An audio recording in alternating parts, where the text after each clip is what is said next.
समानता व महिलांच्या हक्काचा जागृतीसाठी अत्यंत महत्त्वाचा दिवस आहे। देशाची शान ही स्त्रीचा सन्मान आहे। देशाची शान स्त्रीचा सन्मान आहे। सावित्रीबाई फुले ही रत्नाची खाण आहे। सावित्रीबाई फुले मुलांनी स्त्रियांना शिकवले, प्राण गेला तरी चालेल, विटंबना करावे, दगड मारा, चेन मारा, पण माझी स्त्रीचा सुरात झाली पाहिजे। शिकेल तेव्हा ती प्रज्ञावंत होईल, हे स्वप्न सावित्रीबाई फुलेचे होते आणि ते साकार झालेले आहे। इतके बोलून माझे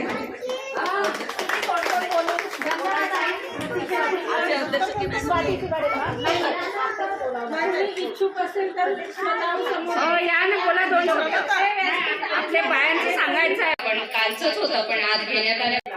शाळेत मॅडमनी तिथं घ्यायचं, मी म्हटलं माझ्या घरी घेऊया, जागा आहे तर सगळ्यांना जागा आवडली आणि छान आमचं कार्यक्रम झालं। तर मी कशी पाहिजे, सारखी आपल्या मागे माणसाची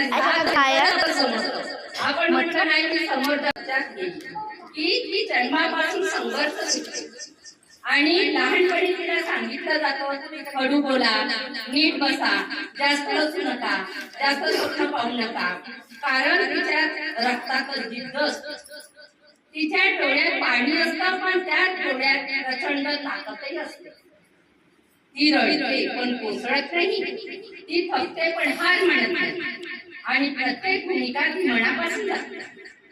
कधी ती मुलगी म्हणून आई वडिलांना अभिमान बनते, कधी पत्नी म्हणून संसाराचा आधार बनते, कधी आई म्हणून संपूर्ण कुटुंबाचा विश्व बनते। आपण एकदा तिच्या कामात कर्तव्य म्हणून पाहतो। मुलांना गृहपाठ, पतीची आवड, सासू सासऱ्यांची तब्येत, घराचा खर्च, नात्याची जाणीव हे सगळं सांभाळताना ती स्वतःला मागे ठेवते। तिच्या मनात कधी स्वतःसाठी वेळ हवा असतो का तिच्यासाठी? पण आपण आपल्याला वेळ देतो का? नाही। फक्त संसार, फक्त कुटुंब याच्याकडे आपण लक्ष देत असतो, पण ती पुन्हा उभी राहते, कारण तिच्या प्रेमात स्वार्थ नसतो।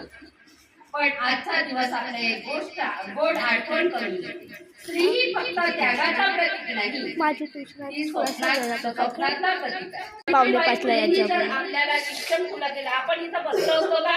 नाही। पद्धत होती, नवरा मेला की आपल्याला सती जावं लागत होतं, पण आता तसं राहिलेलं नाही। सावित्रीबाई फुले आपल्याला सगळं काही फुलं मिळालं, शिक्षण मिळालं, आपण नोकऱ्या करू शकतो, चार चौकात बसू शकतो, म्हणून अगोदर तिची आठवण करायला